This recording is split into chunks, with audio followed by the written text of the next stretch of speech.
Welcome to our Red Hat Government Symposium Executive Insight Series. I'm Wyatt Cash with Scoop News Group, and we're here with Chris Sortzi, Vice President, North America Public Sector at Enterprise DB. Chris, thank you so much for joining us. Glad to be here. Let me start by asking, where have you seen examples of how the federal government has looked to data to fuel digital transformation? Yeah, great question, Wyatt. In my opinion, data is really the intellectual capital that every organization needs and uses to really make informed decisions, whether you're supporting the warfighter or supplying citizen-centric information.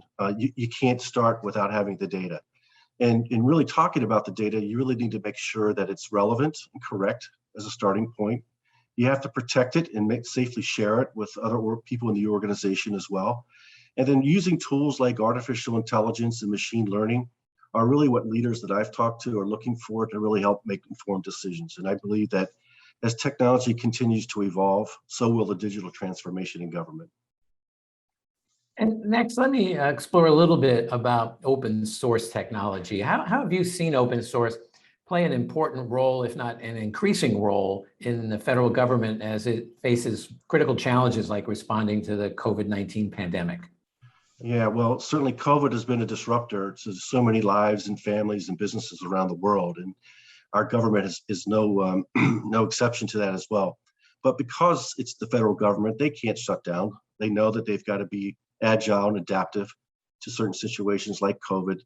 An example of where open source has really come into play nicely is being really to address the remote workforce.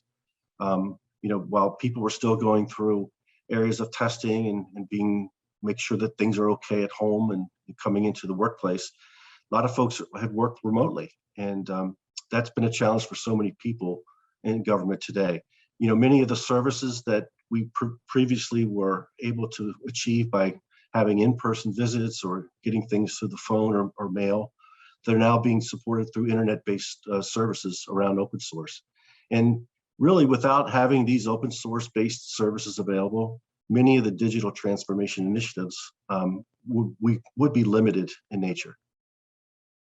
So in a related question, how does open source enable better cybersecurity as well for agencies? Yeah, open source really enables better cybersecurity in two primary ways. One, due to the openness of the source code, and secondly, the vast amount of contributors to the open source community. As you know, with being open source enabled, there's so many developers and security experts that contribute to the open source community. And remember, open source is work done by developers across the globe, just not locally. One of the things that really helps the open source community around cybersecurity is really the testing and scrutiny of the data that you're trying to protect. COTS, or proprietary software development, is often more influenced by other factors that are driven by release schedules or based on business decisions and not real-time customer requirements. And so conversely, the strong open source communities of interest like PostgreSQL are not beholden to one company. It places the emphasis on stability and security over the features and functions when a trade-off study has to be made. And then lastly, Chris, maybe you could share what trends or technology developments should federal agencies be paying attention to in the coming year? Wyatt, I think the same trends are going to continue around cybersecurity and cloud and analytics, AI and machine learning. But I think there's going to be an increased focus in certain areas such as cost reduction and improved efficiencies on outcome-focused events. I suspect that the same areas will be in the federal government will be paying attention to these things as well. And if you really start with what is needed to solve the mission, data is key. It's a key component to really making informed decisions. And it's critical that open source plays that factor there to really drive those efficiencies the customer's looking for.